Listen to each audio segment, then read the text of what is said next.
Y'all welcome Shaman Eric Davis to the show. Yay! Yay! So since we didn't really get to Thank do you. Monday, well, I want to catch up on some stuff I wanted to talk to you about on Monday because we definitely don't want to leave out the couples. We definitely want to help them. But in case you guys don't know, every Thursday is our live matchmaking day, and that means that if you're single and you want a professional matchmaker, aka me, to help you for free.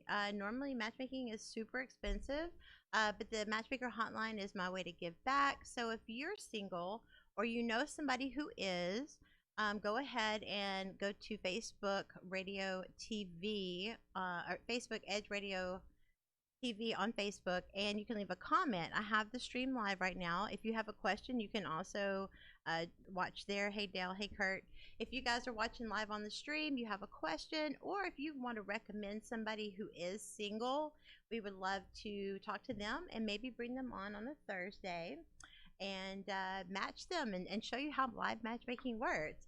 And since I'm thinking about it, ladies, Eric is also one of Houston's top 10 bachelors. Okay, so Eric is a super amazing guy. When you ladies finally get tired of the bad boys, and you know the thing is, Eric's a bad boy too, but like it's a different kind of way. You know what I mean?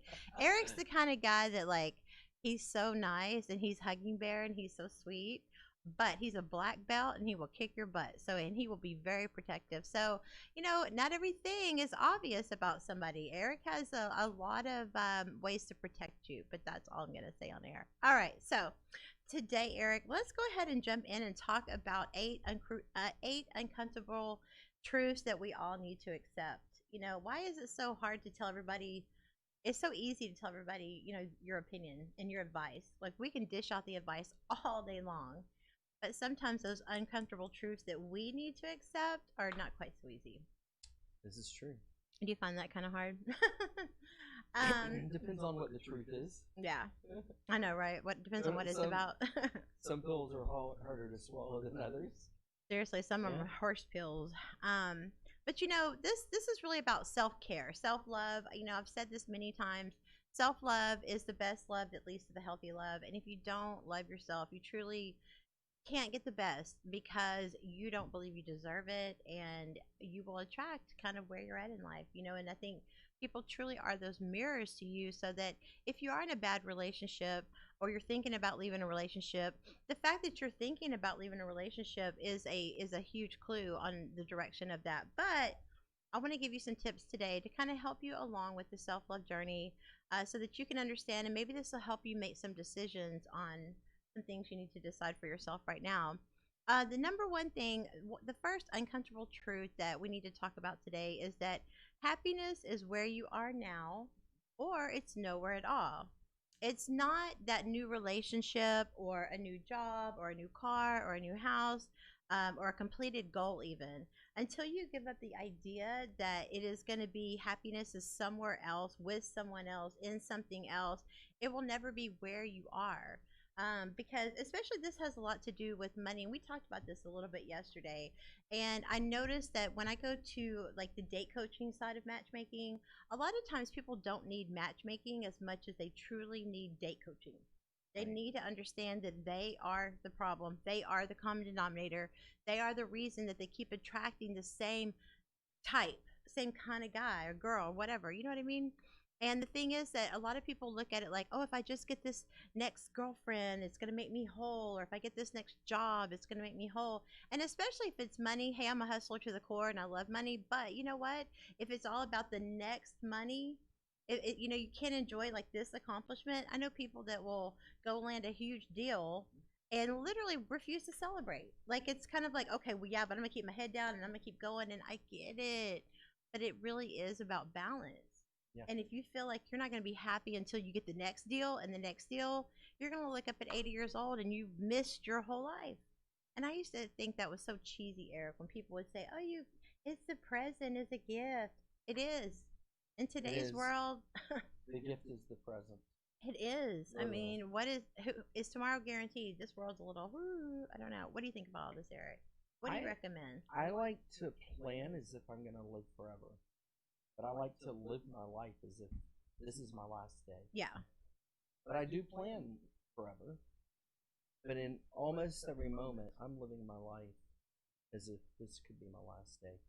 Who have I not reached out to? What friend or family member have I not checked in on or connected recently? Well, no, not tomorrow. I'm gonna do that right now. Yeah. You know, have I been wanting to go sit at the pond or the creek or the river and meditate? Oh yeah, I've been wanting to do that a week. Why didn't I do it a week ago? I'm gonna go do that this afternoon or this evening or tomorrow morning at 4 a.m. or whenever. And Don't call me at 4 a.m. oh, I'm gonna call you at 4 a.m. Let's go meditate. I am not going to answer. I'm going to be just going to sleep, Eric. That's not going to work. Well, for then me. I'll call you at 2. Yeah, okay. Good luck getting me out of the house. So anyway, I try to live like it's my last day, but again, plan forever. Yeah. So. This is something that might shock you for me to say this, shock you to hear me say this, but number 2 is quitting is for winners. A lot of people think quitting is for losers. But, one of the first questions that the Comedy Bible asked me when I first started doing comedy 10 years ago was, when are you going to quit? And it was like, how offensive. Like, why would they even say that, But the reality of it is, even Jerry Seinfeld said it takes 10 years to even know if you want to do comedy. And now that I'm at that 10-year mark, I get it. Because your message changes, who you are changes. And it's really about, if you don't have, it is so hard to break into that world that if you don't have a true passion and love for that kind of thing, you're going to quit anyway. But the thing is, quitting is for winners. Contrary to popular opinion, quitting is for winners. It's because it's about knowing when to quit, change direction, leave a toxic situation, demand more in life, give up on something that isn't working and move on. And it's very important that we all have the skill to, for people that understand that people who win at life all seem to have. They know when to quit. And but don't quit because it's hard. Quit because it sucks. There's a big difference. If it's not bringing you joy and happiness and adding fulfillment to your life or funds to your wallet or whatever it is that motivates you, it's okay. The thing is that Ford and Hershey both filed bankruptcy 7 times before they became Ford that you drive and Hershey that you eat, but you know who they are, right? You can't miss them. That was their passion. That was their passion. And if it is your passion, you won't. It's not about quitting. It's about, I had somebody approach me and she said, with what I'm trying to do with Meridate and cure the divorce rate and launch my private social club this year, and she just kind of looked at me and she goes, there's more than one way to do that. And it's so funny. We're so hell bent in like in our vision, and we create. It takes so, especially when you're creating something out of scratch. You have to. It's so hard to like open your mind to other people's ways to doing it. But sometimes you need to quit being a hard-headed, stubborn know-it-all. Sometimes you gotta be open-minded to other people's ideas, because maybe God sent that person in your life to help you bypass 2 or 3 years that you could have just taken a suggestion and made a different result. So knowing when to quit is super important. You have anything you want to add to that?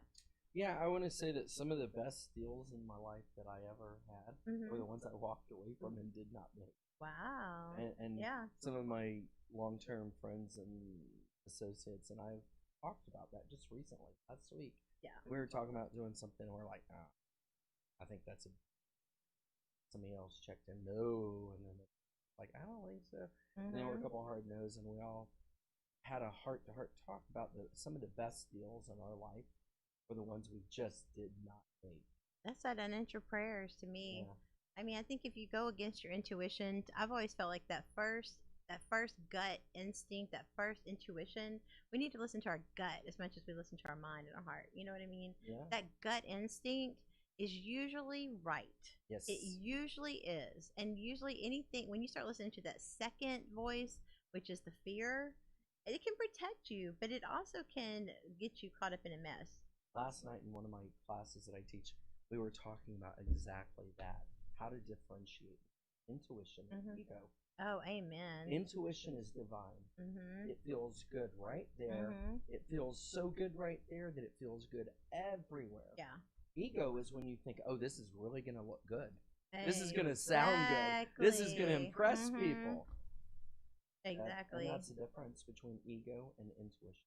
And that's the difference between real love and, fake When we did the total package awards for the last 5 years, people would always kind of get turned off when I'd say I'm honoring Houston's top 20 power couples, and they're like, "What does that mean? Are you honoring them because they're rich? Like, what is that about?" And I'm like, "No, it's the power it takes to stay together through all these things. Look at all these divorce requests that are coming in through COVID right now." All right. And the thing about it is those are the relationships, in my opinion, that did not have that strong foundation of friendship and honesty and open communication.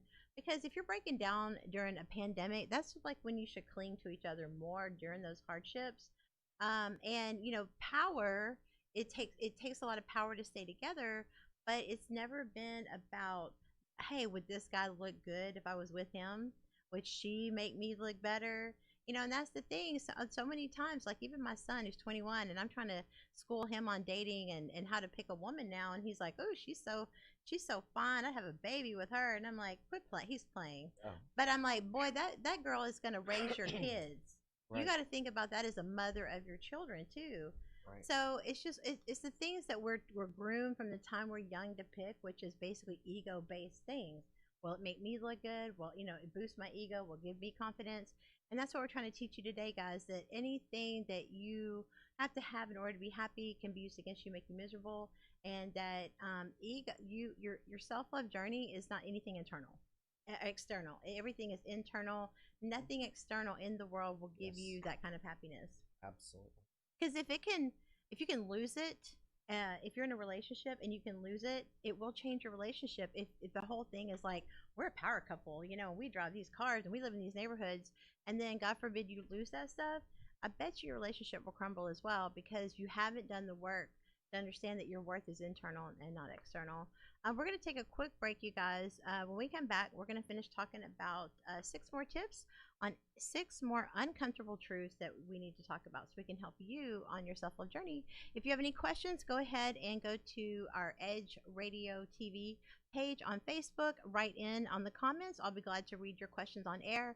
If we pick your questions, we will send you a travel certificate courtesy of Meridate.com.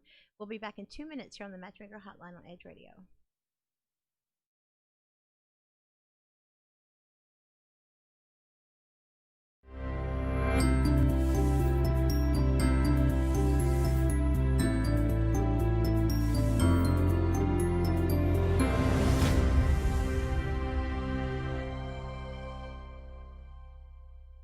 A retired Marine and former school teacher is spending his days on the road promoting unity. His platform is to erase race, and he's trying to do that by traveling the country, visiting 100 cities, spreading his message one conversation at a time. I was born and raised in Waller County, Texas, just northwest of Houston.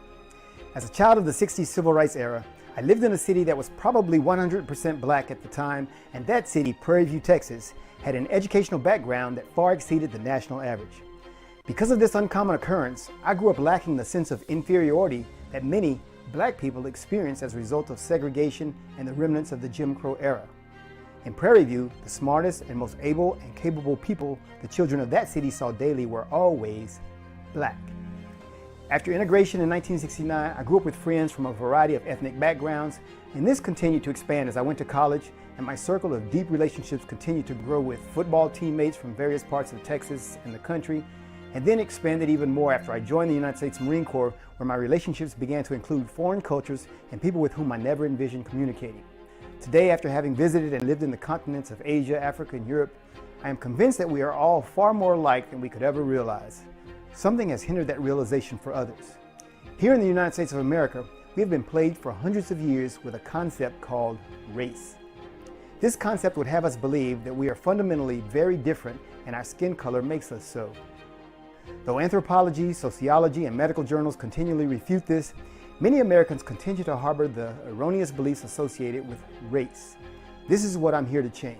Hello, I am Carlin Charleston, the Executive Director of Erase Race. We are a 501c4 nonprofit organization designed to remove race from our society and unite people across all demographics and bring them into the novel reality that we are all quite differently the same. That phrase may sound contradictory in itself, but it really makes sense. Once we understand our common origins from whence we all originate, then it becomes much more interesting to see how differently we have evolved in our geographic regions as one people. Erase Race began the work of unifying our country when I embarked upon a 112-city tour last June.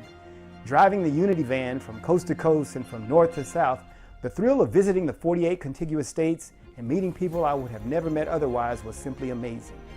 From Baton Rouge to Boston and from Philadelphia to Phoenix, I became more American every day as I met the people that make up this great country, and that is where I want to take you. This is city number 76. Shaking hands, visiting people and places, striving for unity as a human race. It has really been phenomenal. Number one, to travel the country and go to different places in our country and meet the people is what most Americans need to do. He said there have been surprising interactions, even poignant moments, stopping along sites of historic importance like the Liberty Bell and Harriet Tubman's home.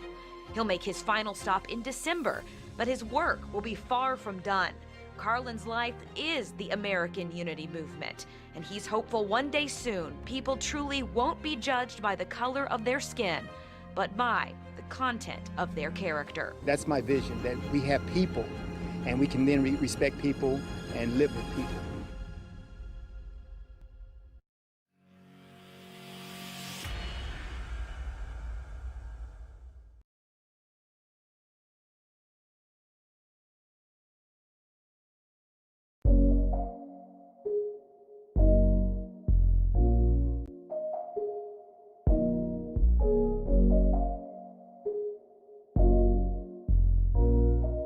Hey guys, welcome back into Wow Wednesdays here on the Matchmaker Hotline. Filling in for my co-host Brianna Craig, when she's on vacation out in Denver, Colorado. I'm so jealous. It's so beautiful. What a great time of year to go too. And joining me back on the show is my regular co-host on Mondays. Y'all give it up for Shaman Eric Davis. Yay! He's been on the show every day this week. So all right, guys. I want a cot. I want a hammock. I know he's trying to put in his demands now. Okay, Eric. I know it's all right. We love having you on the show, Eric. You always give Eric has this way of giving you this like aha moments, you know.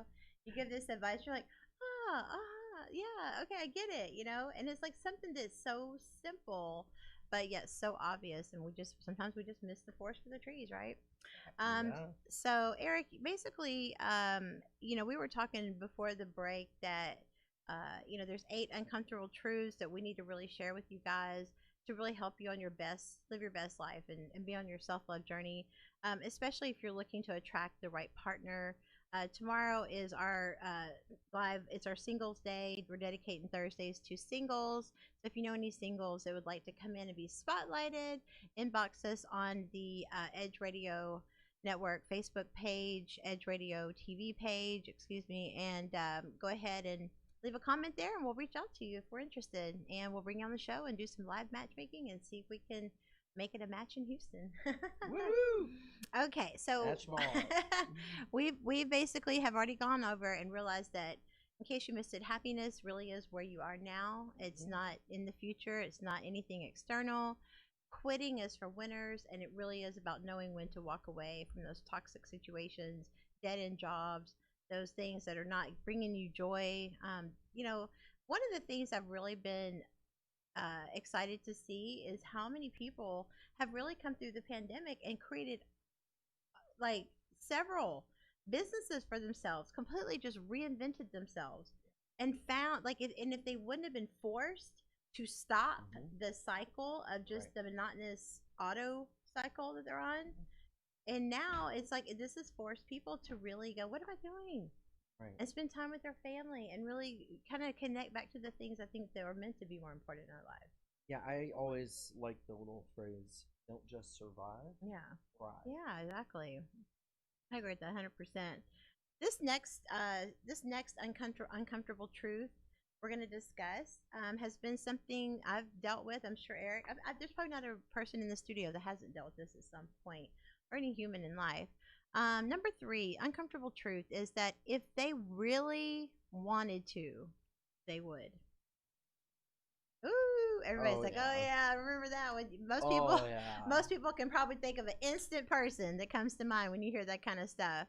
It I because do smiles over there off camera. if they wanted to, they would. People do what they want to do, and people do what you let them. I live by those two rules. It makes life so easy. But because if you apply pressure, and then they'll do what you want them to do.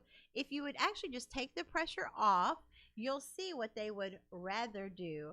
Because to me, it's no fun. Like if I have to make you do something, it takes all of the fun out of it. And quite frankly, guys, if it's a guy doing it to a girl, you're working against her basic blueprint to feel wanted. So if you're sitting here and she has to make you go out or make you spend time or make you do the things that she could naturally get from anyone else, the thing at the end of the day is never waste your life fighting with someone what someone would rather do. Whether it's an addiction and they pick addiction over you, you have to understand that addiction has a control in their life. Some addictions are worse than others. I need to go to AA for Dr. Pepper. I can tell you right now, like that is my addiction. But the thing is, and before I sit here and say that Dr. Pepper as an addiction would never cause a problem in a relationship, it could. If I became unhealthy and started having health problems because of that, then that could be a burden on my partner. So it's really about understanding that if I really want to change that, I have to. It has to be on me to do it. And at the end of the day, if people don't want to get help for their addictions, drinking, drugs, whatever those are, sex addiction, porn addiction, whatever it is that, I'm not saying that porn is bad, to each their own. I'm saying that if it becomes a problem in your relationship, to me, I think I think you should make your own porns, have fun with that. Don't release them. We're not doing that, none of that trash. But I'm just saying you can have fun and spice it up in those kind of ways. But at the end of the day, I promise you, because I'm living from personal experience, let them go, move on, and do better. And realize that your destiny is never tied to that person anyway. And sometimes, until you heal those worth issues in you, you're going to accept certain things that if you were healed, you would know better. You would know that you deserve better. Absolutely. And, has that been something you've dealt with too, Eric? Yeah, I stayed way too long, way too many times, and too many situations that I would rather not admit. Not really. I don't mind admitting. I joke about it. I don't mind. Happy to. Yeah. I've learned. I've grown, and I look for help here. How do you look for that now? Well, whenever somebody says, "Hey, I'm interested in dating you," I say, "Okay, well, let's explore the potential of dating." Yeah. Why? It's easier to get out of that. And if you're gonna find out just how crazy this person is, let's find out before you've had sex. Because when you have sex, amen. it seems to magnify the crazy times 10. When they come out, it's 10 twice or 10 times worse after that. And so, sometimes I feel like they felt not quite like they owned me, but like after that one thing, it's like instead of asking you, "Hey, how do you feel about doing this?" "Hey, go do this." I'm like, wow. "Whoa!" Ask me to do whatever, and I'll do it. Yeah. But don't just demand things from me, because you hit my trigger, I'm stubborn.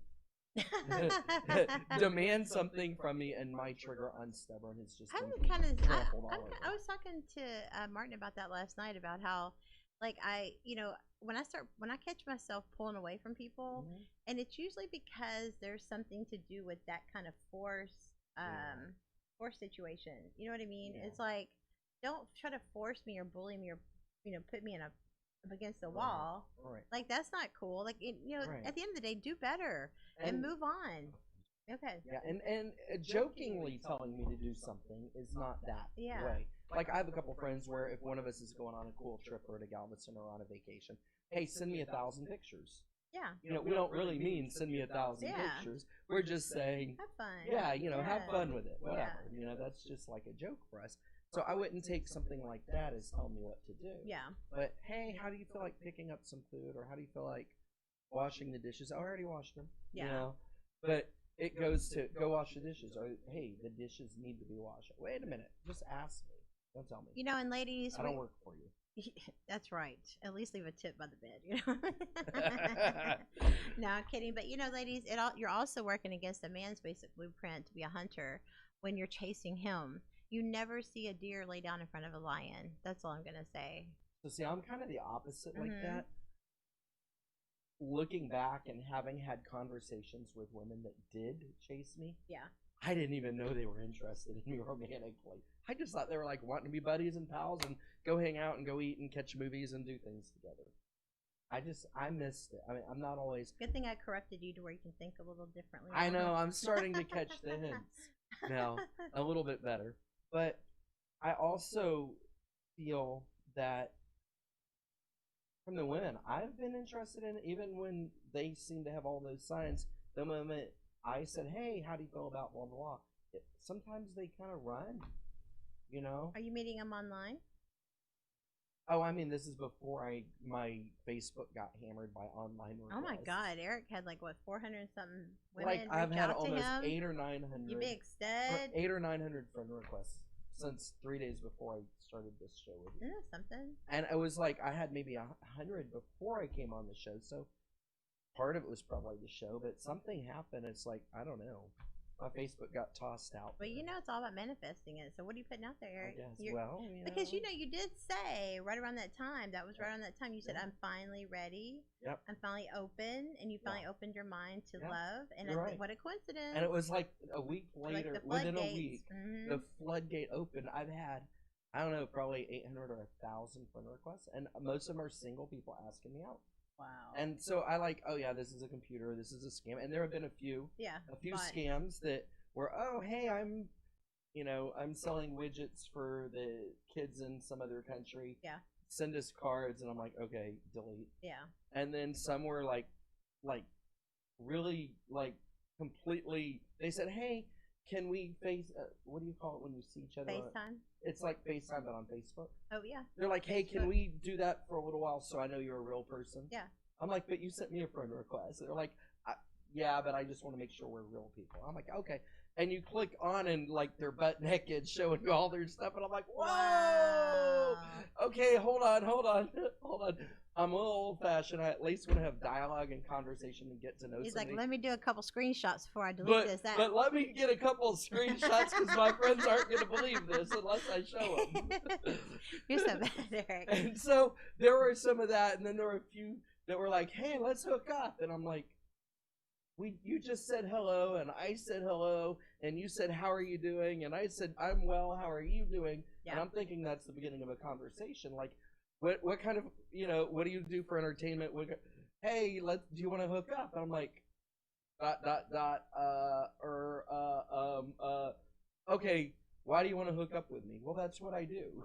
Yeah, it's prostitutes That's have what to it be was. more I was like, creative. oh, thank you, no thank you. I have Yeah. nothing against it, and I'm happy to be your friend. They're not on But that's Jensen not what I'm anymore. doing. Yeah, they're not on Jensen anymore, They're Eric. all over the They're place. on Facebook. They want to be your friend as long as you send their cash app. All right, guys, we got to take a quick break. When we come back, we've got some more truths for you that are really uncomfortable, but if you really will just look at yourself with a real lens and take off the rose-colored glasses, you might find that you are actually more of the problem than you want to admit when it comes to getting the results you want in life. Y'all stay tuned. We'll be back in 2 minutes here on the Matchmaker Hotline on Edge Radio TV.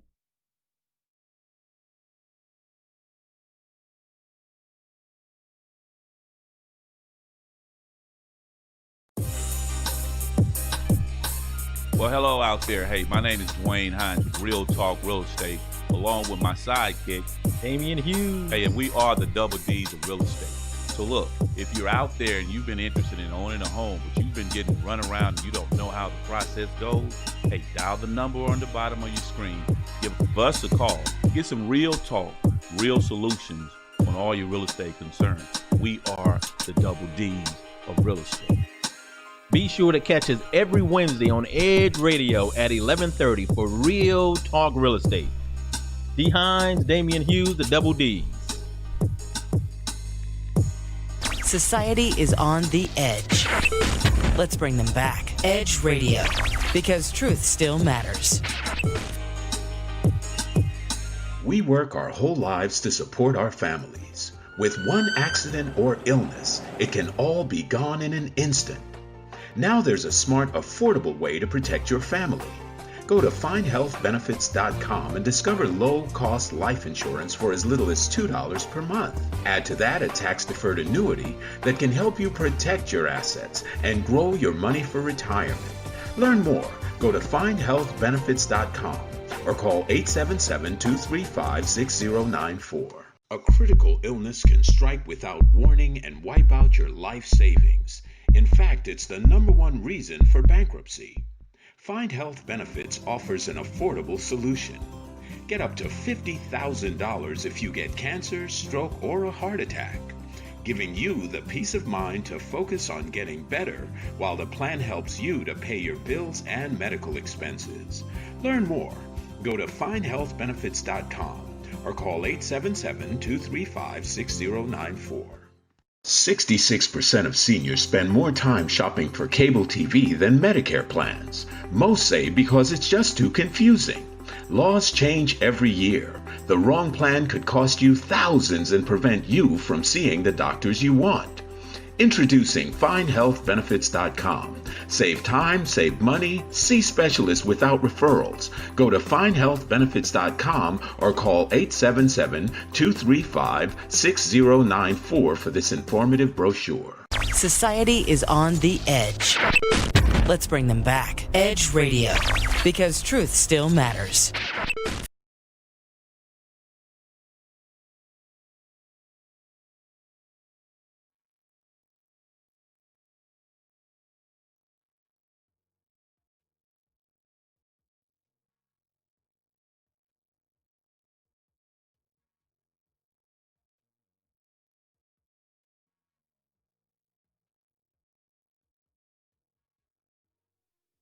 Hey guys, it's your girl Matchmaker Amber Neal here on Wow Wednesdays, filling in for my co-host Brianna Craig, out on vacation with her hubby Cody out in Denver. Joining me today is my Monday co-host Shaman Eric Davis. Welcome back to the show. Thank you. In case you guys missed it, we've been talking about 8 uncomfortable truths that you really need to hear to change your life, because self-love is the best love that leads to the healthy love. So if you're looking for love, you're looking to get out of these situations, one of the things that we've talked about, in case you missed it, is that happiness is where you are now, or nowhere at all. If it's always something else external or the next thing is going to make you happy, then you're going to totally miss the present, and it is truly a gift. You don't want to look back, and when you're 80, looking back and like, wow, I just worked myself to death. I didn't really celebrate, or I didn't enjoy any of the moments in life. And number 2, quitting is for winners, and it doesn't mean that you're a loser if you quit, if you leave a toxic relationship, or you demand more for life, or you give up on something that isn't working and move on. It's a very important skill that all people who seem to win have, because you're not quitting, you're not being a quitter because it's hard, you're quitting because it sucks and it doesn't bring you passion anymore. Right. And then the third thing, in case we're catching you guys up, is that if they really wanted to, they would. People do what they want to do, and people do what you let them. So never believe that people are doing anything opposite than what they want to do. I guarantee if I had $1 million scratch off, you'd be down here to get it in about 10 seconds.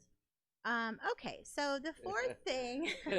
You mean as opposed to helping you move? Yeah, as opposed to something like, that actually needs some help with.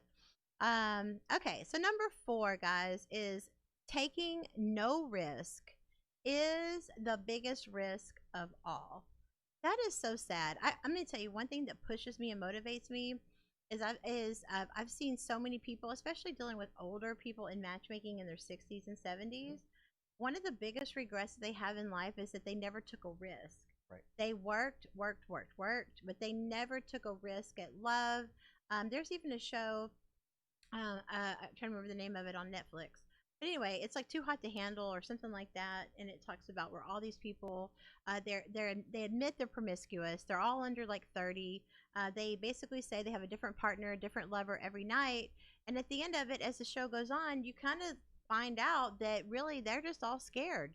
They're all living out of fear. They are literally not taking any risk because of fear. And that's one thing we talked about before, is you're living out of fear or what? Yeah, I think from what I just heard, I haven't seen the show or heard about it, but it sounds like maybe they're afraid to catch feelings. Yeah, absolutely are afraid. And I think I'm more afraid not to. I think, yeah, to me, it horrifies me. It's not that, I mean, I am happy. I can be alone. Like, and I think that's the first thing you have to master on your self love journey is being comfortable alone, not being with someone else. Something, or someone, or some career, or some title is going to give you that worth and that value you need. You need to be okay alone in your skin, in the quiet, with no distractions, no noise, nothing. So many couples I've seen will it's like they can't just alone. You know what I mean? It's like as long as we're doing something and spending money and we're kind of like a distraction, entertaining ourselves, we're having fun. But can you be alone and say you're happy? Because that's what this is really about. Is that self love is the best love to lead to the healthy love.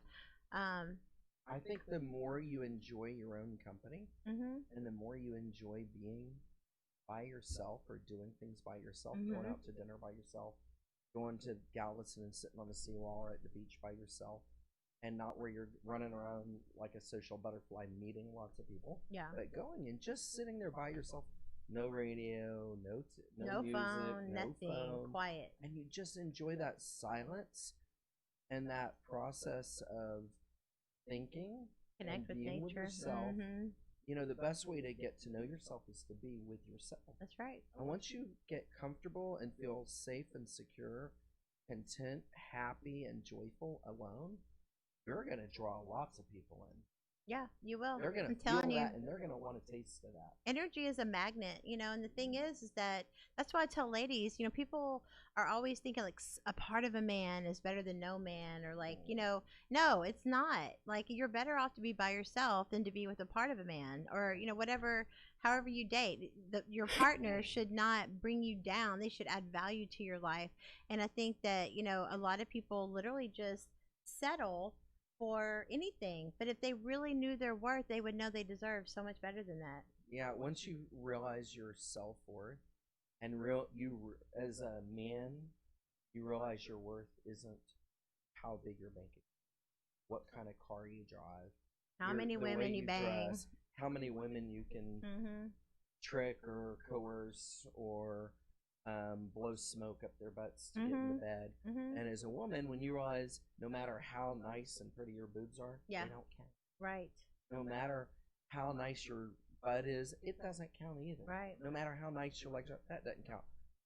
When you realize this and this is what counts, when you realize your mind, your heart, your spirit, and your soul are what counts, and you find somebody, whether you're male or female, female, male, whatever your choices are, when you realize that and you realize you're not going to settle for less than that, you're in the top 1% of healthy and happy in a relationship. The relationship where you're into a woman because of her looks, I promise you those looks aren't going to stay the same. The looks are going to fade, and that's why I even tell people, everybody wants to, you know, oh, you're a millionaire matchmaker. Oh, I want a millionaire. That's what people always say. Oh, can you give me a millionaire? Can you get me a millionaire? First of all, do you look like that forever? Right, exactly. Because the thing you need to understand about, you know, a lot of these guys that are super, super wealthy, they upgrade their woman every 10 years. Now, some will marry for life and really mean it. But I'm just saying, it's kind of like they get the new toy, the new model. And some of them will stay married and just get a new toy or model on the side. A lot of them. You know, when you realize your looks will fade, and when you realize eventually she's not going to care about how much money you have, or maybe she will, or maybe she won't, then you want depth. Those are the depth comes from the heart, the mind, and the spirit. No, I was just saying, those are those relationships we were talking about that wind up falling apart. If it's based on how good she looks, you're going to leave her. If it's how much money he has, he loses it, you're going to leave him. I mean, you got to have something deeper than just the surface. And be friends. Best friends. Best friends, yes. I agree with that. And be okay with them having other best friends. Yeah. Just unless the marriage is open, and we're not going there right now. But, you know, people can have more than one best friend. Yeah, I do. It doesn't have to be a best friend. But be each other's best friend. Yeah. And allow them to have other good friends as well, you know? Yeah. Don't tell them how to do everything. That's not That's not healthy. Nobody wants a parent. Right. Yeah, people outgrow their parents. Yeah, for sure. Well, back to this. Taking no risk is the biggest risk. So basically, let's give it to you as a straight shooter here. Number one, you have to risk failure in order to succeed. Yeah. That's. I'm gonna tell y'all. Doing comedy for 10 years, I honestly can't even believe that I've done it because I'm so introverted. Like one-on-one, I'll talk your ear off, but actually getting in front of a room full of hundreds of people and they're all staring at you, and it's not like conversational. They're staring at you, and you can't really see everybody because of the lights. But it's just that it's so scary. And when you first start doing comedy, one of the things that I did was I would talk over my punchlines because I would be so scared to hear the silence. I would be so scared that they wouldn't laugh that I would just talk over the punchline and talk over the funny part. And then I had a comedy mentor, Touche Jackson, rest in peace. He was basically telling me, you write in the silence. Yes. And I was like, that's what? Where the depth of humor can come from, is in that silence. Yeah. And I've noticed even in the silence, so I started kind of testing that, and he's like, you teach them when to laugh. And so I would say something, and that was my punchline. And then I would just shut up and I would just kind of stare like I'm waiting on y'all to get it. And then it would be like, that's why I like big crowds, because it would be like, especially if it's intelligent humor, a few people will get it, and then a few other people are kind of like, oh, Right. But the thing is, you have to be, and then you have to learn to improv. You have to learn, if that isn't funny or you don't get the joke you want, then you got to make fun of yourself or say something else like to keep it going. But the thing is that you have to risk failure in order to succeed. And I remember the first time I walked on stage at the Improv, I did an open mic, and then the second time I went straight to the Improv and did the Fresh Faces of Comedy, and I face planted. I mean, I took a nosedive. No. I'm walking up the stairs. They call me. I have 3 minutes, and I'm like, boom, and I'm like, bam, and I mean, I just straight up face planted on the stairs. And I remember hearing God in my ear saying, "How bad do you want it?" And I was like, what? Okay. And so I hadn't drank anything that night because maybe you should have. Maybe I should have. My legs were so spaghetti. You ever been so nervous your legs are like literally spaghetti?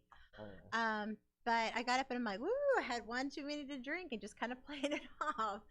But you've got to risk failure in order to succeed. And I had a great set, and I wound up getting booked to do a TV show right after that. But it was, if I wouldn't have risked it, like especially being introverted, if you only knew how painfully introverted I am, you would understand how hard that was. The hardest thing I could ever imagine doing outside of jumping out of a perfectly good airplane. Hey, that's fun. Gotta try it sometime. I've been saying for years I was gonna do it. I'm just like, I don't know, but I want to touch on the awkward silence. Yeah. A lot of people laugh at awkward, right? Yeah, totally. And a lot of people find silence awkward. So when you sit with the awkward of silence, that right there will make people laugh. I've seen comedians finish a joke, and then they just stand there and smile at the audience. And I'm like, did he forget his line? But when they stand there long enough and say nothing, the audience will come unglued, laughing about nothing or about the awkward silence. It is. And then he or she has 5 minutes of jokes about that situation. It's true. So, yeah, you got to be able to like roll with the punches and play with it, because every stage is different. But you also have to risk rejection to be accepted. And then you also have to risk heartbreak to love, because you cannot get to the real love until you allow the V word to creep in. Vulnerability. You got to be vulnerable. That's it. Vulnerability should be a 4-letter word. I mean, I wish we could shorten it to you gotta be vulnerable or something. Now, my parents said stay away from them. They are 4-letter words. But seriously, vulnerability. Whoo! I mean, it's easy to get to that infatuation stage. Oh, I love you. Oh, I love you, and you just think you're so in love. And then when you get to that dissolution stage, and you're like, hold up, hold the phone, hold on, this is not what I thought it was. And then if you can get through the negotiations, man, you might really be onto some true love there. But you've got to risk it. You've got to risk the heartbreak to do it. And if you're always avoiding a risk, you're risking missing out on life. Okay, so here's number 5. Some just real advice for you guys today. I've learned in my own life. I'm not giving y'all advice on anything I haven't done personally myself. I went on a huge self-love journey in 2019, and I really had to get real with myself. And in order to do that, I had to do number 5. Number 5 is to call yourself out. Mm-hmm. Yeah. The most common reason that people keep making the same mistakes over and over again is because their insecure ego prevents them from taking responsibility for their own bullshit, their own toxic traits, and their own mistakes. You have to call yourself out. Calling yourself out doesn't mean that you care. Calling yourself out means that you care more about your future and your process, your progress, and your happiness than just protecting your ego. Yeah, and when you get a grip on your ego and you step into your own power and feel sovereign, Yes. and your sovereignty says, I take inventory, I do introspection, and I look at how I handled situations yesterday. I handled them with kindness, compassion, and love and divinity, except for this one or these 2 or 3. Yeah. But then I apologized, or I worked on healing that facet of myself. You feel sovereign, and you feel that your connection with the divine is solid, and you feel good about yourself. And when you feel good about yourself, somebody can come up and tell you what a crappy person you are, and you say, "Are you finished?" Yeah. I'm grateful that we're close enough for you to tell me how you really feel. Yeah. Thank you for your authenticity. Yeah. Have a good day. I'm gonna go over here now. And you don't take that so personally, because everything everybody says is totally about themselves. It's their own projection.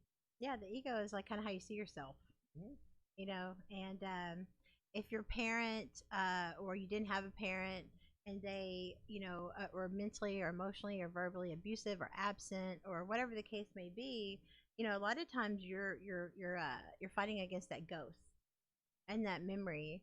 And I've seen so many people I've heard say that they did not actually heal from a parent that was rough with them until they passed.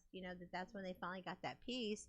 Especially for people that felt like they always had to feel like they weren't good enough with their parent, and they were able to get that. Yeah, and I think it's so crazy. But the thing is, you guys, once you get to a certain age, you realize it's all a choice.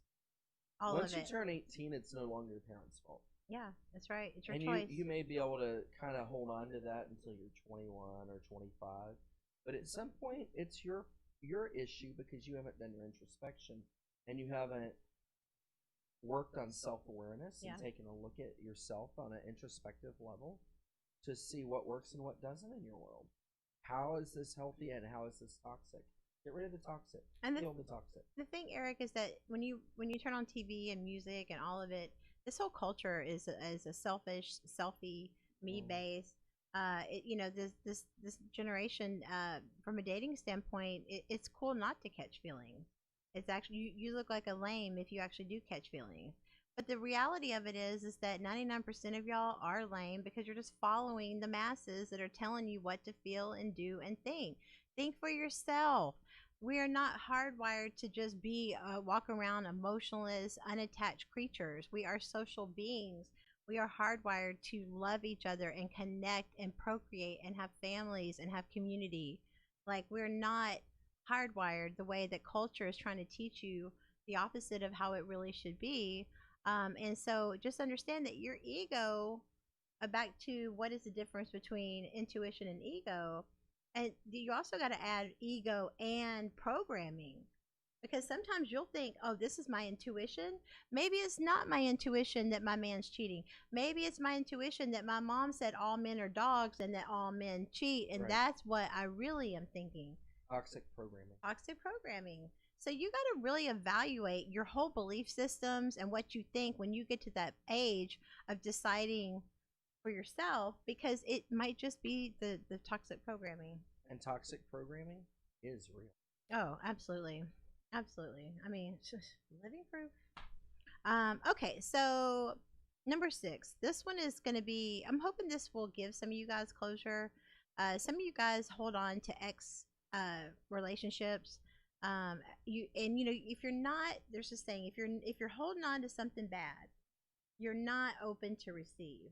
And back to energy, you may not think that, oh, I'm holding on to this toxic entanglement, situationship, booty call, temporary, affair, mistress, whatever it is that you're doing, is negative energy and not your authentic best life. When you're holding on to that crap, the truly the energy is will be felt. So even if I'm over here and I'm messing with an entanglement that's got my energy, because it feels yucky and you can't manifest until you're in that gratitude. If you're in this yucky energy with somebody that you have no business entangling yourself with, you literally could have walked past the person of your dreams, but your energy gave off to their energy on a much higher level that you're not energetically right. You're not emotionally available. And some of you guys that probably just went right over your head, but that's okay. You'll get there at some point. But you got to understand that it is we are very intuitive. We're very we feel each other in that way. And so even though you might just be in an entanglement, you're playing yourself, because energetically other people that you actually could have a successful relationship might just pass you by, especially if they're more enlightened and awake. So this next one is really it is important. Is number 6. Closure is your choice. That's a lot. That's hard to believe, because I think a lot of people feel like if he would or she would, if they would just apologize, or if they would just do whatever and make things right, I can get over it, I can move on, or I need to know why they did that to me. I need to know why they did, you know what I'm saying? And they feel like if I can just get that closure, then I could move on. Wrong. Closure is your choice. Closure is not an apology or justice or answers. That is insecurity. This situation, if the situation has made you feel awful, seeking closure by reopening it is insanity. Truly. Closure is not something that they can give you. Closure is moving on. Closure is your choice. And it comes from within. Absolutely. There's nothing in the world they can say or do. That's right. Technically, to give you closure, you have to make that choice. Exactly. And It is. Closure was tough for me. I always a had long that time. thing too. But And when I was looking back, if I was honest with myself, it was that insecurity of feeling like, well, I just need to be validated, or I need to feel vindicated, or I need to understand. Like, so what? Sometimes people are just a piece of shit, and that's just what they are. And you can make excuses for them all day long. But, at the end of the day, you're not going to get that closure from them. You can't expect somebody, especially like a narcissist, who will never admit that it's their fault and will actually go into a counter attack mode to make sure people think it's not them. You're not going to get it. You're not. Just be okay with, look at them from a spiritual viewpoint of, I feel sorry for you. Like that's really sad that you're that jaded and that damaged. Go heal. And that's how I knew when I was healing, or when I was really getting to that healed place, was when people would do me wrong and I wouldn't react the way I used to react. I'm like, you know what? That's on you. And vengeance is God's. Like, I let God work it all out, because at the end of the day, karma is very real. And sometimes karma runs over dogma. Oh, yes, exactly. It's true, though. And as we heal, we no longer give our power away to others and get upset when they do things that are inappropriate. That's right. We just choose to love them from a greater distance. Yeah. I always think about you, Eric, when I'm always trying to make a decision not to lose my temper. Because Eric is just so unconditional love, and it's like, man, that's what I'm really focusing on in my journey, is now that I've gone through that healing, it's like, okay, now you still want to improve yourself. I still want to get to that place where I cannot internalize things, and I can observe things and not absorb things. And I really didn't ever understand it when Dr. Vetter came on the show. Dr. Houston Vetter came on the show, and he was talking about how when you absorb, you know how it talks in the Bible about not judging people. And it sounds like for the obvious reason, right? But I really, from his perspective, it gave it a little bit more enlightening. He was just saying that when you judge a situation, when you're absorbing the energy and judging it instead of observing it and just being neutral about it, then that's when you get stuck in that emotion. Yeah. And so when you're over here like, I just need closure, and they did me so wrong, and they owe me, and I'm entitled to feel mad, and I'm entitled to feel, so you're literally choosing to stay in a energy that is toxic to yourself. Yeah, and when you want closure, sometimes that's a form of holding on. Yeah, or not letting go. Exactly. And if a person terminates a relationship, sometimes just let that be the closure. They chose not to be there anymore. We're not glued to each other, guys. God did not glue us to each other. And it goes back to the beginning of what we talked about. If you have to make somebody be there with you, is it really that fun? Is that really what you want? Right. And then this number 7 is, if you're happy alone, you'll be happier together. Because there's no type of affection that can fill a void in the person who doesn't love themselves already. Trust me, I know. There is no independence in independency. There is no personal security in attaching yourself to a secure person. And until you have a healthy relationship with yourself, you won't make healthy decisions with someone else. Right. That's very true. It's just, you can't love someone into wholeness. You can't love someone into healthy. Just like me, just like you, we all have to do the work to heal ourselves so that we can attract the right person. And then, okay, do you have something? Yeah, you also can't love somebody so much, kind of like what you were saying, to love them into a relationship. You also can't love them so much to rescue. Amen. No more build-a-boos. Yeah, no more build-a-boos. If they have some form of destructive behavior of many types, giving them lots of love isn't really always the end-all answer. Yeah. That was one of my biggest takeaways from the last 20 years. Yeah, You absolutely. can't just love somebody with a plethora of love and have them find their own self-love, not be destructive and destroy things. And then we got 2 minutes, but the last thing we're going to go over, and then we're going to come back and give you some advice too after the break. Number 8, it's not your job to fix damaged people. I mean, at the end of the day, your responsibility to help someone who will never outweigh their responsibility to help themselves. But it's worth asking yourself why you resonated so strongly with fixing someone that is so desperately needing fixing in the first place.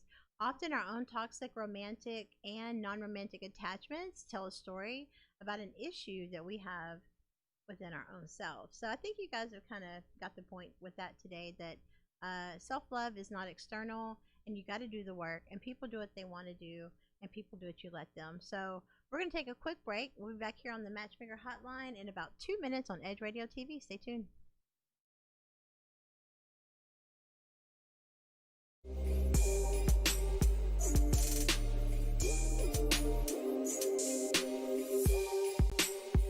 And we're back with Athletes United Experience on Edge Radio, and where truth still matters. As a side note, viewers, the Art and Jazz Fest voter registration drive, and as we talked about this earlier, will be held right here at the Midtown Board and Grill, September 26th, beginning at 4 p.m. That is the Art Jazz Fest voter registration drive. So come on out, prepare to complete your civic duty, and vote your consciousness. Okay. As we broke, we're talking to Dr. Crystal Mark here, and she had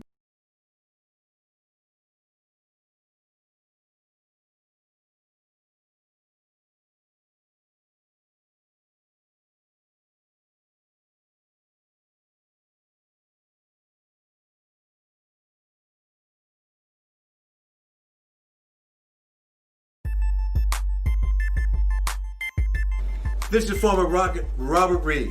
This is Mel Jewell of Athletes United.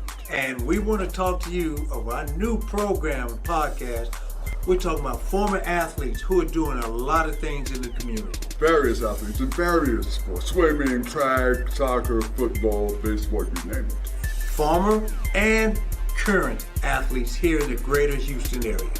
All promoting wellness, health, all promoting that which makes us all better. Of Edge Radio, truth still matters.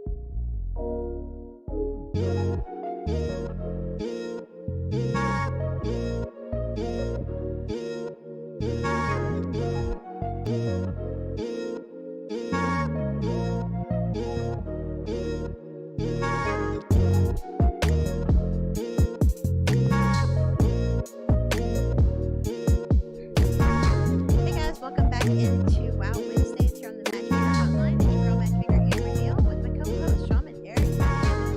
Filling in for Matchmaker Brianna Craig as she is out on vacation this week with her awesome husband Cody in Denver. Y'all send me lots of pictures. Okay, so hopefully you didn't miss it, but if you did, go back to the Edge Radio TV Facebook page and you can watch it from the beginning, where we are telling you all 8 tips of how you can really get past your own BS to really improve your life. I guess that's a better, shorter way to say it.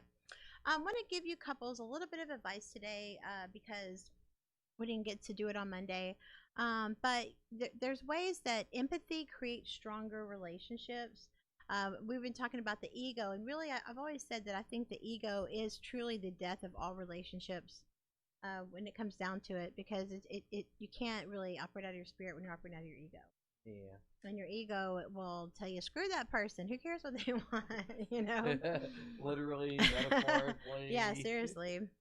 But whether you want a stronger marriage, deeper friendships, or a closer bond with your family, empathy plays a vital role. Here are a few of the benefits that empathy can give your relationships. Number 1, if you really become invested in each other's lives, that's really big, because empathy helps you become a team in your relationships. You work together on things that would otherwise be done alone.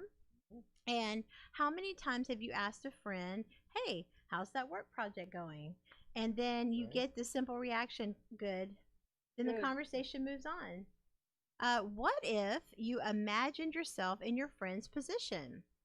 You're at their work, getting their deadlines, and have a chance to prove how dependable they are. When we see something deeply from someone else's perspective, we become invested. Real investments make a team.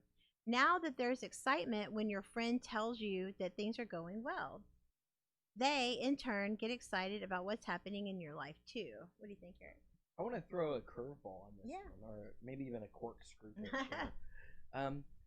So for me, I used to look at dependable, but now I evaluate a person's dependability as to what are they, a type A or are they a triple A? And are they doing so many things that a traffic jam or 2 extra red lights puts them behind schedule? Yeah. What I look for is communication. Okay. If they're not going to be there when they say they are, I just want to text, hey, 10 minutes late, hey, got to reschedule. That, to me, is way more important than them showing up every time we make plans. I agree. I mean, life happens. I mean, people can't always be there.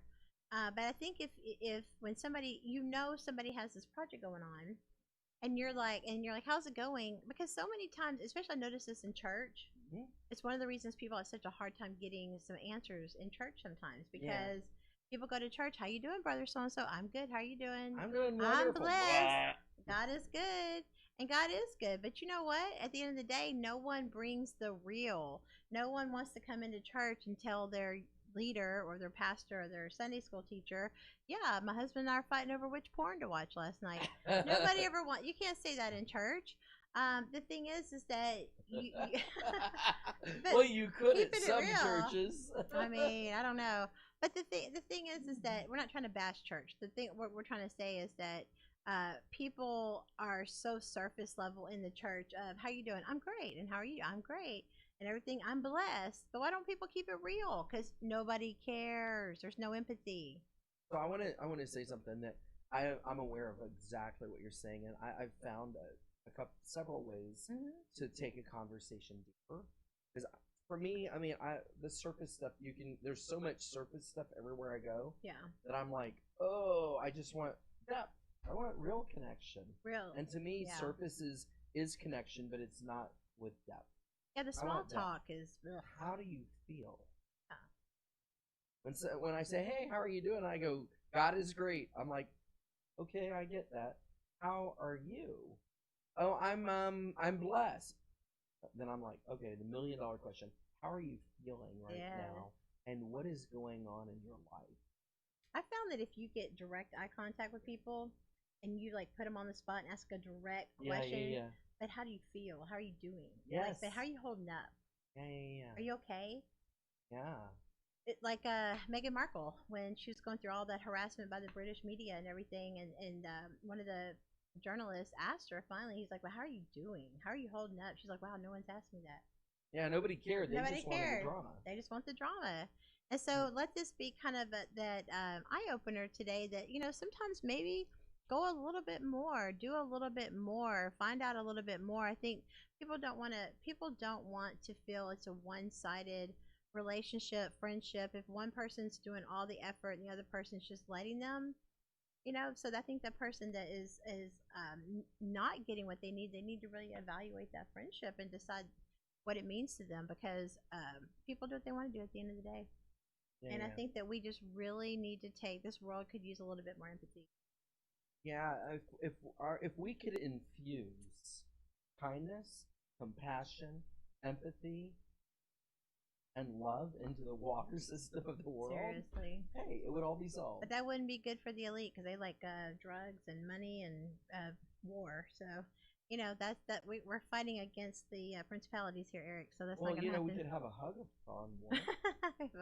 There is one coming up, I believe. On National Hug Day, there's a rumor. Really? There is a rumor that on National Hug Day coming I up, heard about that. There's going to be a Hugging Bear Hug-a-thon. I heard that about that too. You heard about that, I did. Right? Uh-oh. I might know something leaked. about that. The yes, paparazzi I'm telling you. leaked it. I told the paparazzi to keep it quiet. But hugs are good for you. They really are. I mean, they reduce your stress by so much. Okay, so number 2, ways that empathy creates stronger relationships is giving and getting more grace. I've said that so many times. If you would just give the grace that you want, or the mercy, it really makes you look at things totally different. Because what happens when we mess up? Because it's easy when they mess up. Yeah, my dad, when I was a kid, one time, I don't remember, I was running for some kind of position. Yeah. And he says, I just want to sit down and have a heart-to-heart with you, son. And I said, okay, Dad. He says, one of the best bosses I ever had in my life taught me something very valuable. I think you're old enough to understand this, but I'm going to tell you whether you're old enough to get it or not. Right. I said, okay.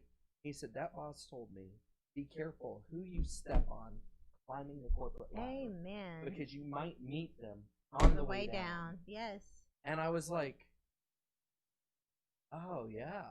I got it. Yeah. It made sense. I mean, that was, something a 10-year-old could understand. Yeah. Well, I don't think I really got it when he said it, but now I do.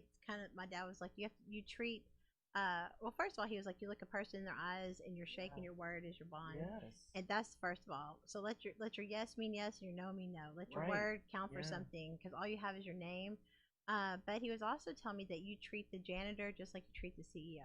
Exactly. This was our conversation in class last night. Oh my gosh! Wow.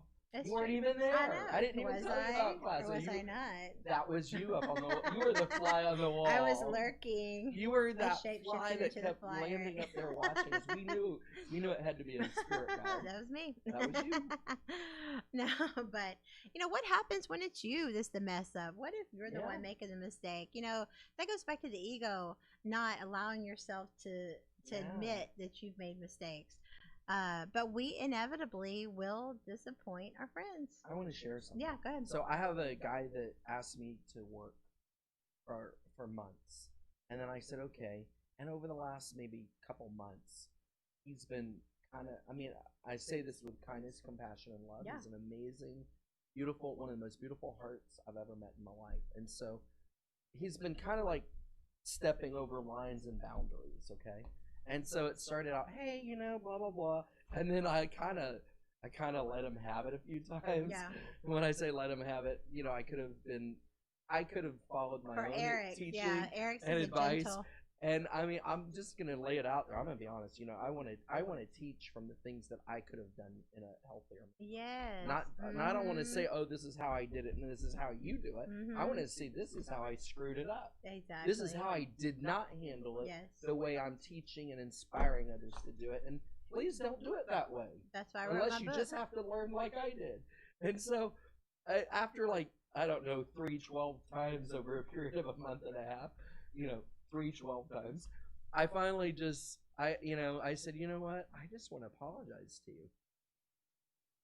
You keep doing this or that, and I've allowed this to trigger me, and I've allowed this to take my balance away, and I've allowed this to have me respond to you in ways that I don't believe are appropriate and healthy.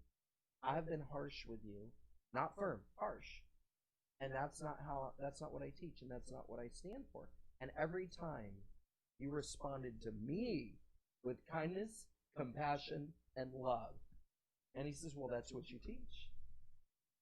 And I said, thank you for being such a wonderful teacher. He goes, no, you're my teacher. I said, every time I've ever responded in a way that I don't like how I responded, you are my teacher by responding to me with kindness, compassion, and love. And that goes back to what we were saying earlier. Don't be so bullheaded, pig-headed, know-it-all, that you truly can learn from anyone. We all are each other's teachers.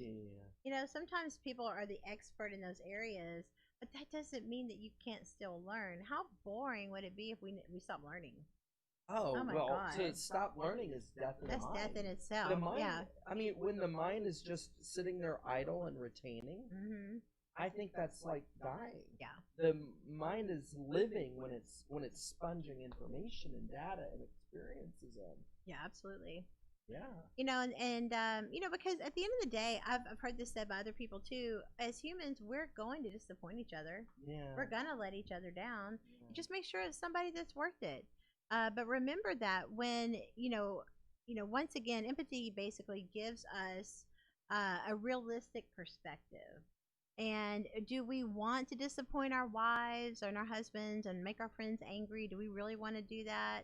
No, we don't really want to do that. Of course not. But remember that when we say to our spouse, whatever we say, if it accidentally backs your spouse into a pole with a car, they're already embarrassed. If they had an accident or did something that they messed up in your car, they're already embarrassed and angry at themselves and worried what you're going to think if you have an accident in their car. But what if you show grace here? Yes. What if, contrary to what they thought was going to happen, what if you realize it was just an accident?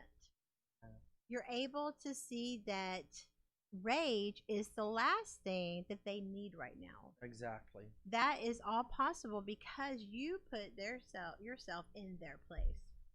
Exactly. How many times? Empathy and compassion. It is. And then number 3 is to make dreams a reality. Using empathy, because our life goals and dreams come in many shapes and sizes, but all dreams have one thing in common: persistence. That's it. Yeah. Because alone, it's hard to keep motivated. But when we have long-term plans for our lives and we need to make conscious decisions to keep going every single day, we need to tap into empathy to feel what it's like to see the dreams of others. Our investment makes us the best kind of accountability partners. When we lose sight of our dreams, our empathetic relationships are there to get us back on track. When we come back, we're going to talk about how do we become more empathetic. So we're going to take a quick break, here on Edge Radio on Matchmaker Hotline. Give us about 2 minutes and we'll be right back. Hey, line up! Line up! Everybody line up! We're about to race. Everybody line up. Shoulder to shoulder. Take off your backpacks. Basketball, line up. We're about to race. Hey, we are racing for a $100 bill. The winner of this race will take this. A $100 bill. Before I say go, I'm going to make a couple statements. If those statements apply to you, I want you to take 2 steps forward. If those statements don't apply to you, I want you to stay right where you're at. Take 2 steps forward if both of your parents are still married. Take 2 steps forward if you grew up with a father figure in the home. Take 2 steps forward if you had access to a private education. Take 2 steps forward if you had access to a free tutor growing up. Take 2 steps forward if you've never had to worry about your cell phone being shut off. Take 2 steps forward if you've never had to help mom or dad with the bills. Take 2 steps forward if it wasn't because of your athletic ability, you don't have to pay for college. Take 2 steps forward if you never wondered where your next meal was going to come from. I want you guys up here in the front just to turn around and look. Every statement I've made has nothing to do with anything any of you have done. Has nothing to do with decisions you've made. Everything I have said has nothing to do with what you've done. We all know these people up here have a better opportunity to win this $100. Does that mean these people back here can't race? No. We would be foolish to not realize we've been given more opportunity. We don't want to recognize that we've been given a head start. But the reality is we have. Now, there's no excuse. They still got to run their race. You still got to run your race. But whoever wins this $100, I think it'd be extremely foolish of you not to utilize that and learn more about somebody else's story.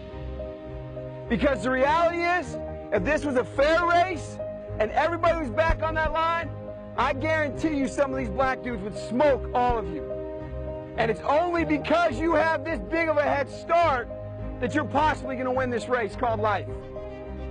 That is a picture of life, ladies and gentlemen. Nothing you've done has put you in the lead that you're in right now. When I say go, on your mark, get set, go!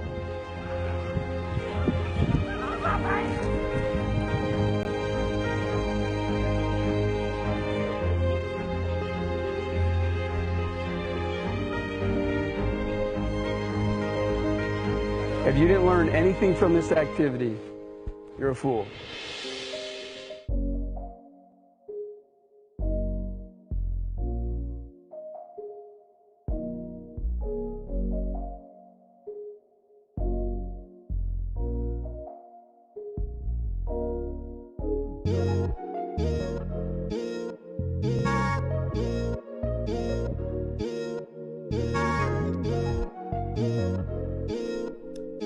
Hey guys, welcome back to Wow Wednesdays here on the Matchmaker Hotline. I went fast enough. I was trying to get to the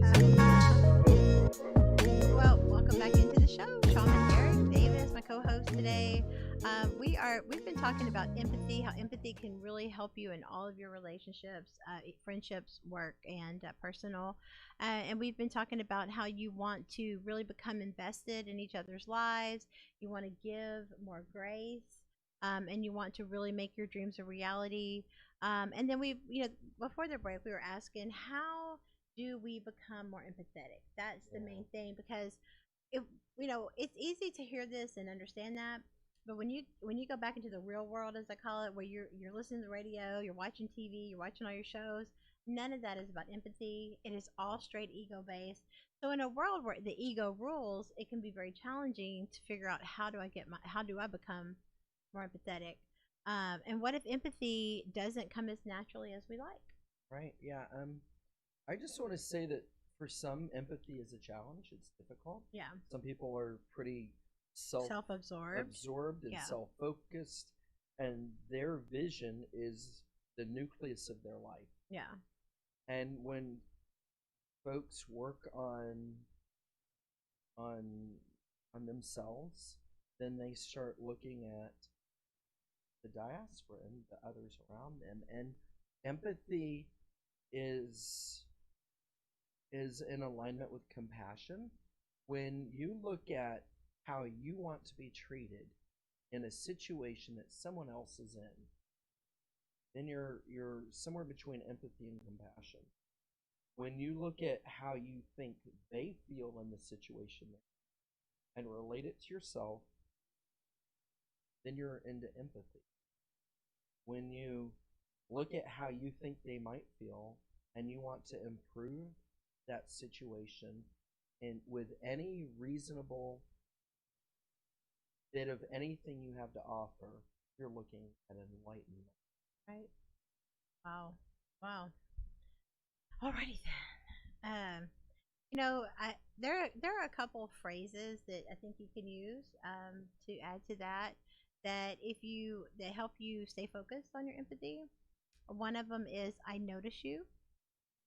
Remember our busy agendas. We need to deal with that first.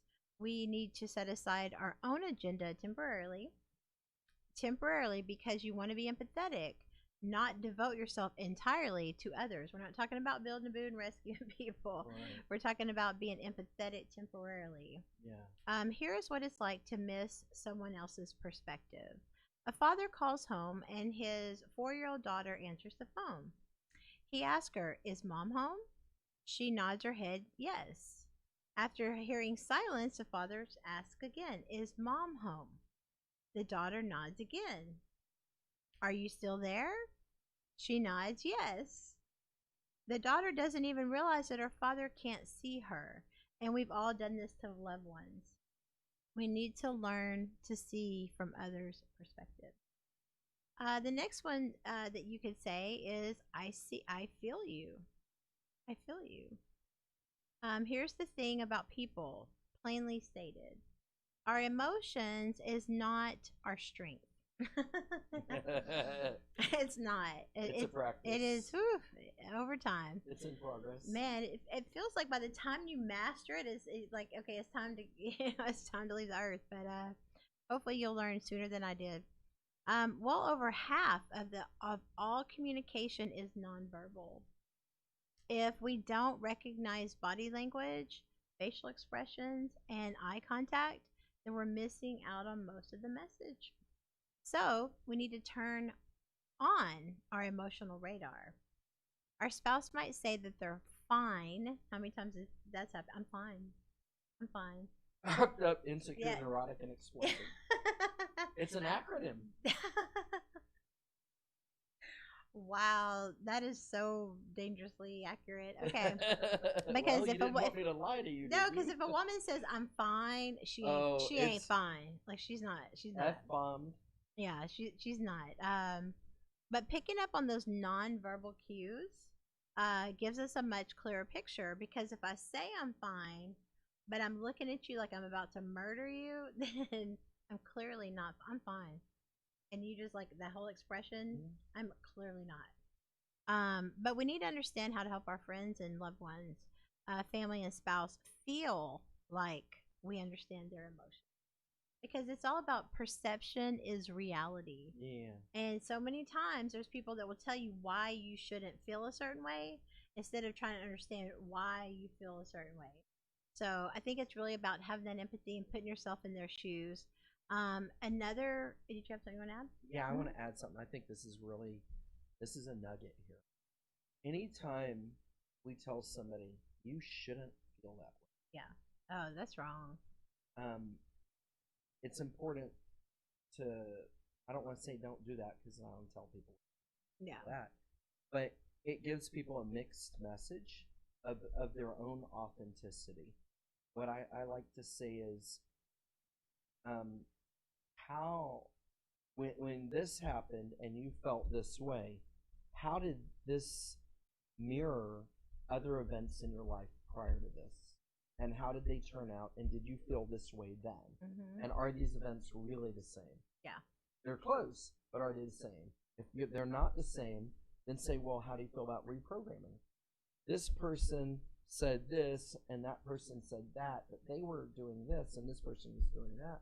Let's work on reprogramming your emotional response to that stimulus. That's Does that right. make sense? Totally. I mean, this is kind of an abstract, Mm-hmm. but that's an outline form of what I would do with a student or a client. Yeah, absolutely. And the thing is this next phrase is great because it's simple. I act to help you. I act to help you. This is the payoff of the first 2 points that we talked about. I act to help you. We set aside our agenda and understand their feelings. But if we stopped there, our empathy would be based on words, not action. So the action is what really shows them that you understand how they feel. Yeah. And here's another visual for you. A man with a broken leg goes to the hospital.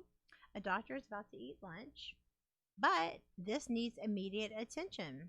So she sets aside her agenda.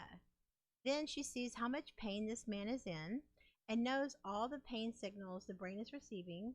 Our doctor can tell that the patient has just a lot of pain because she feels for him. Then she goes back to lunch. Well, doesn't that do a whole lot? That doesn't do a whole lot, does it, Eric? No. She would, of course, set the bone and start the healing process. That is empathy in action. But we know our friend or spouse struggles with loneliness, but if we never make plans with them, our empathy only goes so far.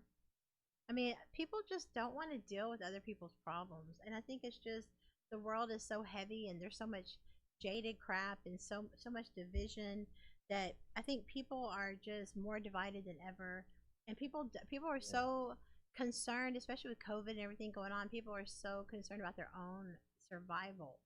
We're in survival mode. I believe the level of fear on our planet has sent people to survival mode. Completely. And I don't want to, as you know, I typically dodge politics unless I'm with the closest friends. Yeah. And I know that I feel safe to use. But I will say that I believe the politicians that are in office right now are in a divide. Absolutely. Multiple divides now. It started out as a divide. Now it's many divisions. It's like a bunch and whenever of you have groups. divides and all this kind of BS, you create fear. And when you have fear, the mind does not make the same decision in fear as it does on neutral ground or in love. Yeah. And when I say in love, I don't mean romantic in love. Yeah. In a Operating from space love. of divine connection or love. Yeah. No, you're absolutely right because, at the end of the day, being empathetic means being vulnerable. Yes. And when we show empathy, we put our hearts on display. And one thing to remember is that vulnerability is contagious. Yeah. When one person opens up and makes themselves available, then the other feels like it's a safe place that they can also open up as well. Empathy allows relationships to become vulnerable enough to grow. Yeah. What you think? So, do you have anything you want to add to that? I think we have to take one more break. We have another break coming up here in a minute, and then we're going to come back and we're going to give you some signs that you're dealing with a toxic person. Yeah, I want to add a couple things to that and say that kindness, compassion, empathy, vulnerability are all really sexy. Hey, aren't they though? They are once sexy you're healed, to the oh max. my God, yes. Yeah, sexy. Once you're healed, it's kind of like, oh my gosh. Yeah, I like that. I mean, I want more of that. And your spirit just automatically rejects anything that is, once you've elevated off of that level of that 3D earth ego, once you're off the ego, Yeah. You're kind of like, you see it, you smell it a mile away, But what we want to do, we want to close the show. When we come back from our break, we're going to talk to you guys about major signs of toxic people, because toxic people are sometimes the hardest people to separate ourselves from, but are also the most necessary. And all friendships and relationships will have their trials, but and growing pains. But at the end of the day, you should feel at peace in these relationships, not that you're going crazy. You gotta cut some people off, and you gotta cut people loose, because if not, you're gonna keep playing yourself. And again, back to the energy, major signs of toxic people. So get on your self love journey. Listen, quit your BS, man. Get real, get truthful, and I'm not saying beat yourself up, but get into your truth, get into your real. Find out why you're picking the people you're picking. Find out if you could use a little bit more empathy to be a better friend, lover, spouse, coworker, yourself. And then when we come back, we're going to teach you some major signs of some toxic people. So hopefully today you guys have had a few wow moments, like, wow, I didn't even think about that. Nuggets, takeaways. Yeah, take away the nuggets. Enlightening moments. All right, guys, so we're going to take a quick break. And when we come back, like I said, we're going to talk about the major signs of toxic people. And hopefully we can help you get rid of those toxic people out of your life right here on the Matchmaker Hotline on Edge Radio TV. We'll be back in 2 minutes.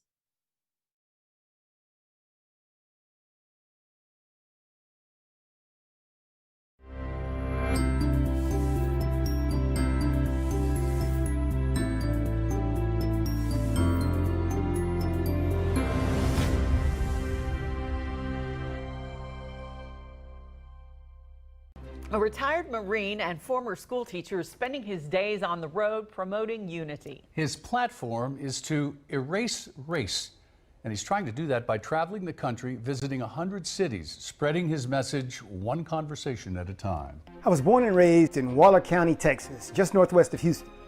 As a child of the 60s civil rights era, I lived in a city that was probably 100% black at the time, and that city, Prairie View, Texas, had an educational background that far exceeded the national average. Because of this uncommon occurrence, I grew up lacking the sense of inferiority that many black people experience as a result of segregation and the remnants of the Jim Crow era. In Prairie View, the smartest and most able and capable people the children of that city saw daily were always black. After integration in 1969, I grew up with friends from a variety of ethnic backgrounds, and this continued to expand as I went to college, and my circle of deep relationships continued to grow with football teammates from various parts of Texas and the country, and then expanded even more after I joined the United States Marine Corps, where my relationships began to include foreign cultures and people with whom I never envisioned communicating. Today, after having visited and lived in the continents of Asia, Africa, and Europe, I am convinced that we are all far more alike than we could ever realize. Something has hindered that realization for others. Here in the United States of America, we have been plagued for hundreds of years with a concept called race. This concept would have us believe that we are fundamentally very different and our skin color makes us so. Though anthropology, sociology, and medical journals continually refute this, many Americans continue to harbor the erroneous beliefs associated with race. This is what I'm here to change.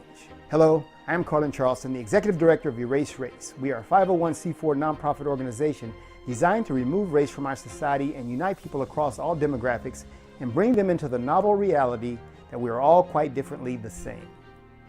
That phrase may sound contradictory in itself, but it really makes sense. Once we understand our common origins from whence we all originate, then it becomes much more interesting to see how differently we have evolved in our geographic regions as one people. Erase Race began the work of unifying our country when I embarked upon a 112-city tour last June. Driving the Unity van from coast to coast and from north to south, the thrill of visiting the 48 contiguous states and meeting people I would have never met otherwise was simply amazing. From Baton Rouge to Boston and from Philadelphia to Phoenix, I became more American every day as I met the people that make up this great country, and that is where I want to take you. This is city number 76. Shaking hands, visiting people and places, striving for unity as a human race. It has really been phenomenal. Number one, to travel the country and go to different places in our country and meet the people is what most Americans need to do. He said there have been surprising interactions, even poignant moments, stopping along sites of historic importance like the Liberty Bell and Harriet Tubman's home. He'll make his final stop in December, but his work will be far from done. Carlin's life is the American Unity Movement, and he's hopeful one day soon people truly won't be judged by the color of their skin, but by the content of their character. That's my vision, that we have people and we can then respect people and live with people.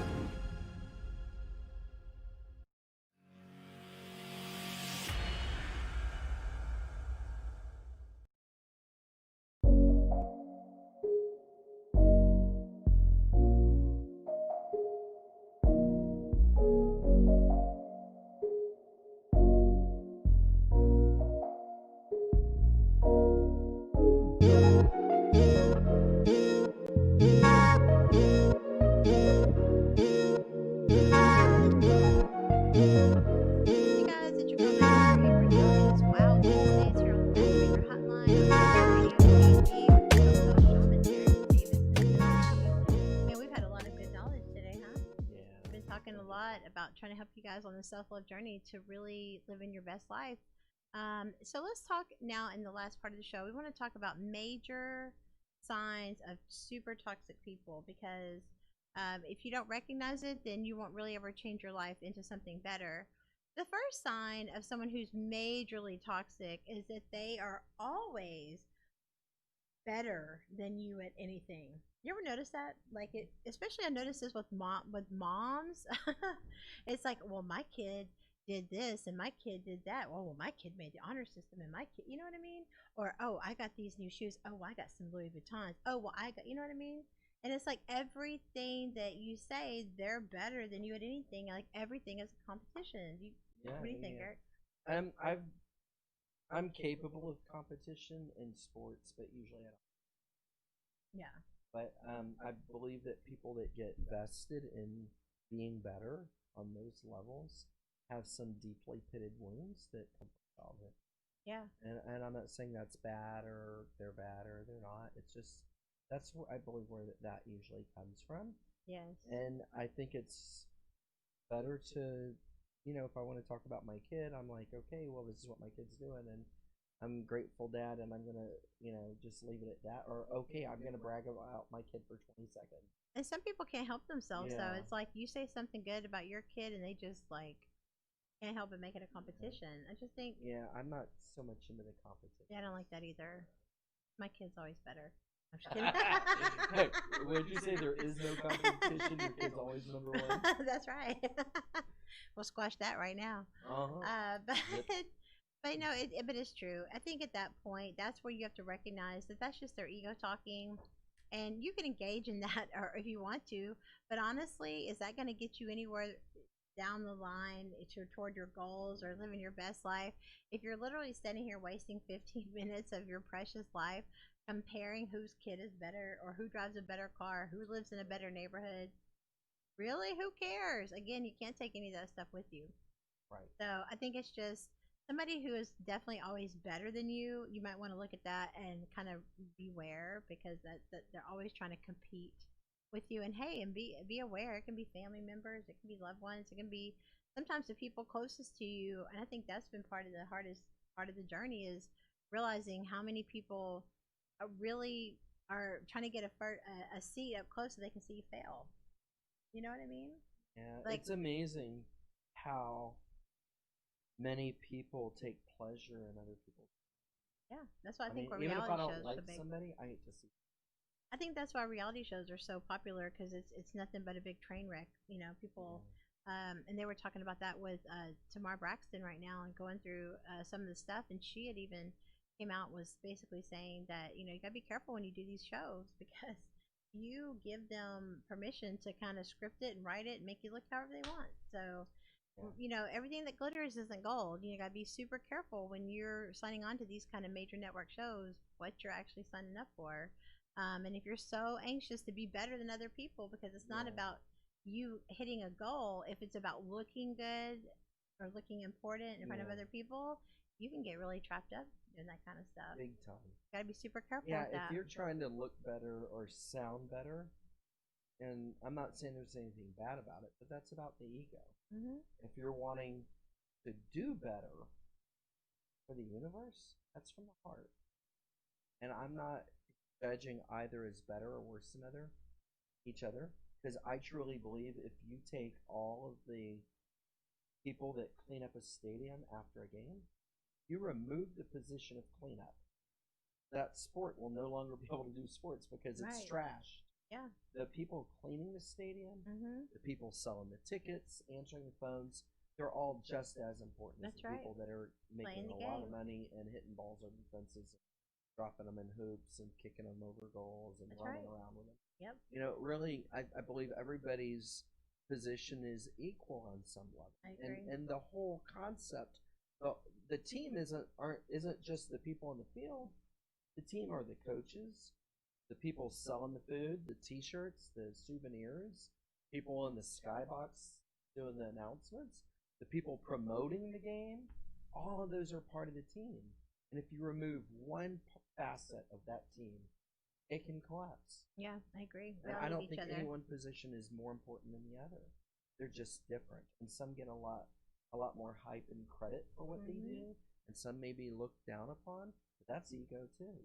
It's all ego. I mean, that's what my dad said. The janitor and CEO, you know, give them the same respect. You know, who cares? We all are a piece of a puzzle, and everybody can't do the same thing. It won't work. Yeah. You know, this next one, Eric, was particularly hard for me because I dealt with this in a past relationship. Was that they were never happy for my accomplishments or my achievements. They were trying to compete with me.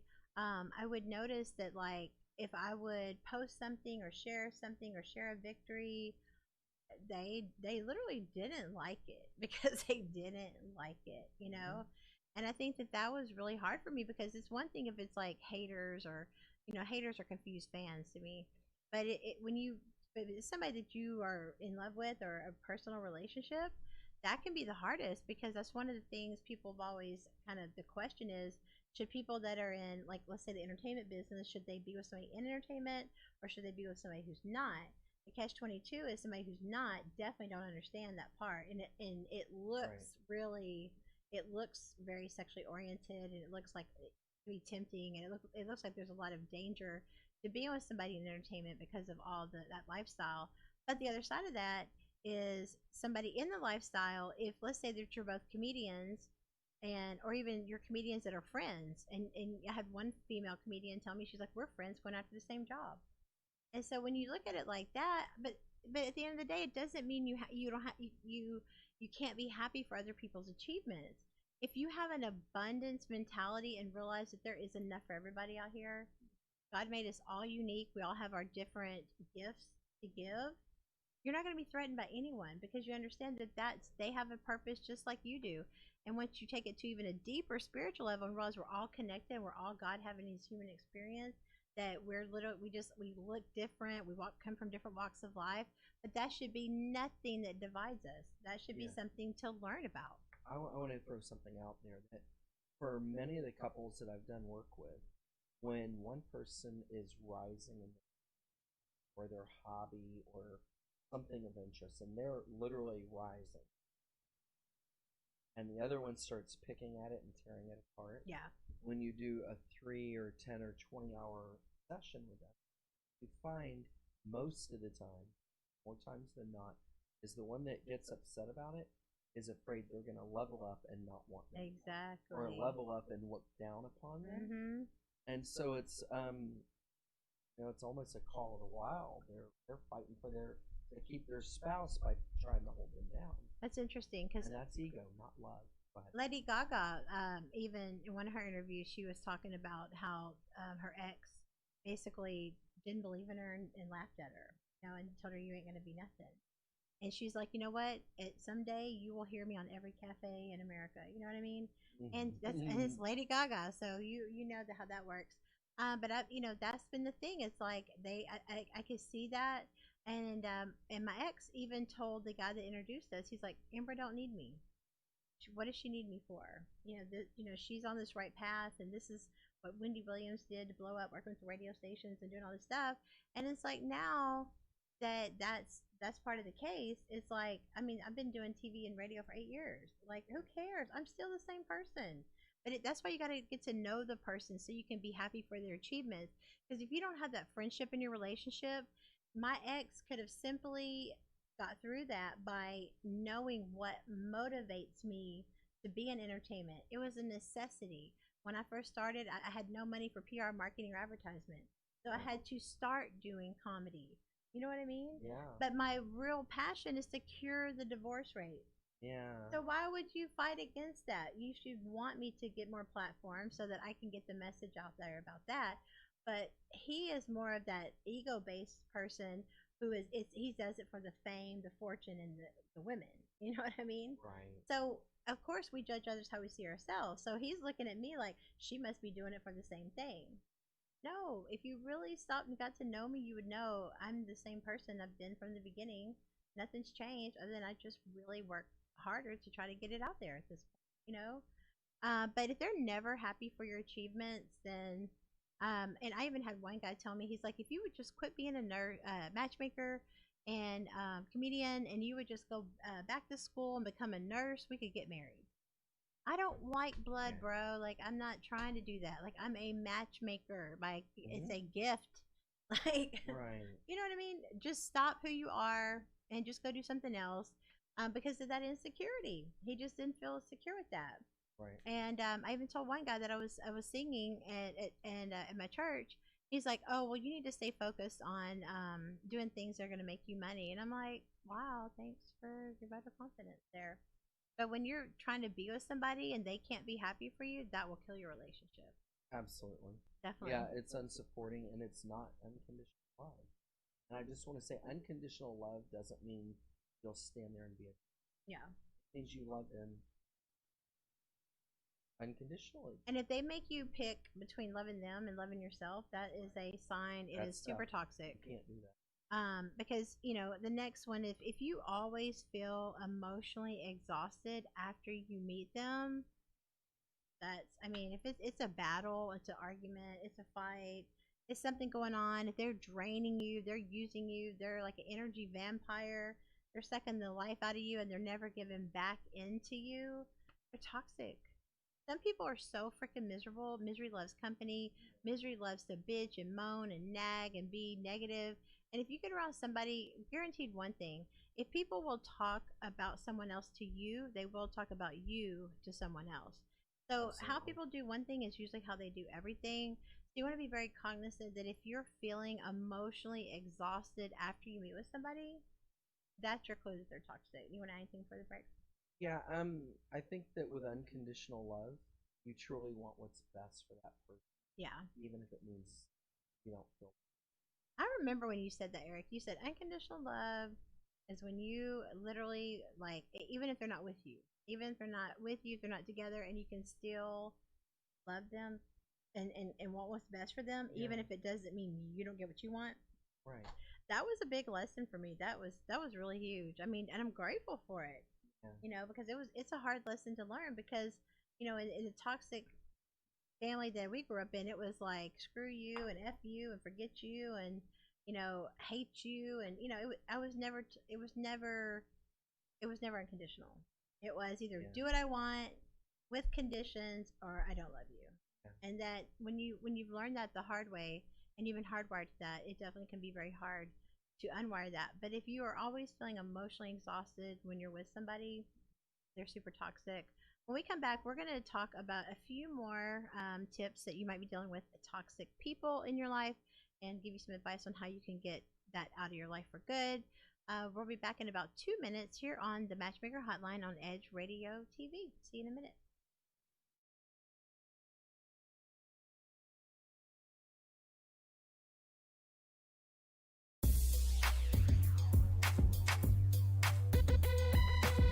The Natural Nation Network is really about taking control of your health physically, spiritually, emotionally, even intellectually, because there's so much out there in misinformation. There's a lot of people now that are suffering from all sorts of diseases that they really wouldn't have to suffer for if they had better information. And that's what we're here to do. Provide information that can save lives. The mind and the body are totally connected. Health can be really serious, and sometimes we just have to lighten it up a little bit while we're still providing substantive information. And my sort of mantra on the salsa dance floor is kind of similar. I tell somebody, if you make a mistake twice, it becomes a move. Okay?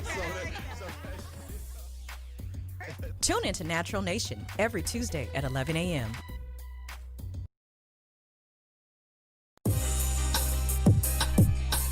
Well, hello out there. Hey, my name is Dwayne Hines with Real Talk Real Estate, along with my sidekick, Damian Hughes. Hey, and we are the double D's of real estate.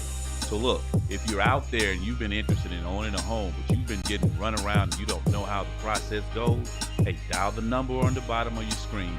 Give us a call. Get some real talk, real solutions on all your real estate concerns.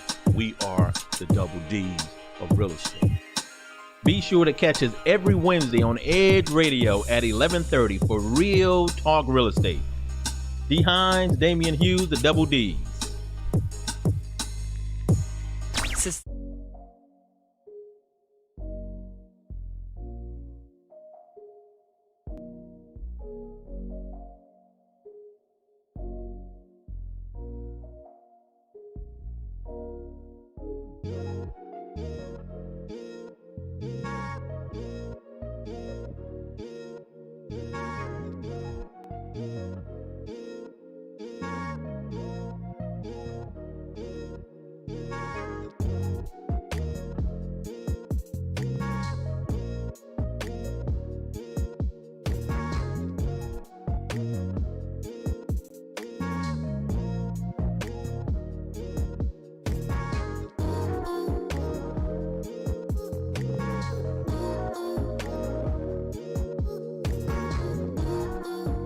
Hey guys, welcome back into Wow Wednesdays here on the Matchmaker Hotline with your girl Matchmaker Amber Neal and the co-host Sean David. All right, so we have about 5 minutes left in the show, so we're going to try to wrap this up pretty quickly. But basically, we've been talking about some toxic traits that people exude, so you know how to avoid them like the plague. And so the next one is they always bully your insecurities and make you feel like you're not enough. And I think we kind of talked about that last. So I don't have to repeat that, but that's pretty If you're not self-explanatory. enough, don't let the door hit you in the butt on the way out. Seriously, yeah, you don't want somebody that bullies you in a relationship and makes you feel, and love should make you feel. There's a saying: if it disturbs your peace, it's too expensive. Love is not perfect. I mean, you're gonna let each other down, as we talked about earlier, but let it be somebody that's worth it, not somebody that makes you feel worse instead of better on the regular. And then this is similar to what we talked about earlier, is that they don't support your dreams and goals. I can tell you too, from personal experience, probably the kiss of death for me in a relationship, whether it's a friendship or a romantic relationship, has always been, you don't believe in me. If you don't believe in me, then why are you friends? Like, why are we even friends? Like, if you don't even believe in me, like, what's the point? Are you here to watch me fail? Like, I mean, because you can't root for me and be happy for me. I want to go back to what we said. And I think when a partner stops believing, and starts putting you down, that the problem is that they don't believe. They probably do believe it. They're afraid of your power and your success, and that you'll want to level up. I agree with you, Eric, because I know even that situation with coworkers where they literally act like you're nothing, but they're really just insecure. As soon as your success starts becoming apparent and your success starts shining, and people want to tell you you're not right or not doing this or not doing that, unless you're stepping on heads and being unethical, they're jealous. They don't want you to leave them in the dust, and they don't want their lack of success mirrored with your success. It's one of the things I think we were talking about during the break. It's so cute. My man now, he's fixing me up, doing my hair, doing my nails, getting jewelry. He wants me to look like money. He's like, go get the money, you gotta look like money. And I'm country. I barely remember to wear shoes. But the fact that he's not insecure, the fact that he is confident enough to make me better, that is what I'm talking about. That is support. That is somebody that believes in you, and I appreciate that. And then he can be authentic and tell you how he's Yeah. feeling about that. Yeah. That's beautiful. Totally. That's great. Yeah, That's really absolutely. good. Kudos. Kudos to my man. I give him one more stamp of approval. He's a good dude. Not that you need it. The next tip that you might be dealing with somebody toxic is that they make you feel guilty for not putting their needs first. Ooh. That's like self-explanatory. I mean, it's okay to be a give and take and put others before you sometimes, but if you're not in a reciprocal relationship, it is toxic. Reasonably. And then a couple tips we're going to go through real quick because we're running out of time is they constantly lie to you and they never keep their word. Toxic liars, like liar. I mean, I'm sorry. At some point, why are you lying? Because people only lie when they're scared. Why don't you just be real and tell the truth and not be toxic? That would just be too hard. I mean, are we asking too much? I mean, seriously. Yeah, when people lie when the truth would be better. Yeah, there's a problem. Exactly. And the last tip we have before we go to our last break is it's always you who listens and helps with their problems, and they're never there for you. So I think you just have to be super mindful of the people that you're around. If it's just really all about them and it's never there, they're never there for you. That's pretty self-explanatory. So basically, this has been a really great show, Eric. We've talked about a lot of great topics. Did you have any final thoughts before we jump to our last break here? Yeah, I just want to ask everybody to check in with yourself and see if being kind, compassionate, empathetic, and loving to everybody around you feels good. Absolutely. And if it does, please do it. It takes more muscles to frown, is what we're saying. All right, guys. Well, we're going to take a break, and when we come back, we're going to wrap up and tell you how you can get in touch with us here on the Matchmaker Hotline. Oh, okay. Well, we're not going to take another break, actually. Let's go ahead and wrap up the show. Eric, what's your social media?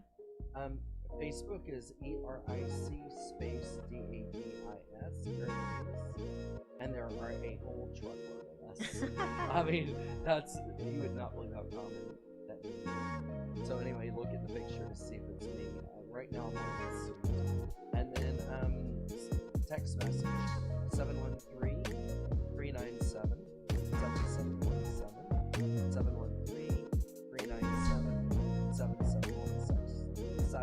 717. All right, Eric.